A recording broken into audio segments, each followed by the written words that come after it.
remembers his years of 6 years old, 5 years old, 7 years old, if he or she sexually got aroused or wanted to hug a girl or wanted to hug a boy, there was no fantasy. It was only pleasure. It was only pleasure and submission to the sensation of pleasure. Fantasy develops later. Why? Because the society oppresses it, child gets afraid, becomes armored, and then fantasies arouse after that. But that's so widespread that it's almost no. If it is not sadistic, if it's not going to hurt someone else, fine, because that becomes the best way of maintaining the health. In that case, I agree.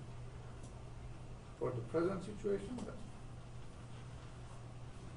any other question or comment? Well, I just want to say, maybe when Reich was talking about his ideal, it was really an ideal, where his ideal was that people could surrender to full orgastic convulsions and essentially almost lose a sense of personal consciousness in the process. That they'd be so, I want to say, energetically connected with their partner and so identified with their partner so strongly that they essentially lose themselves in that and don't necessarily have to distract themselves or with fantasy. That was his ideal.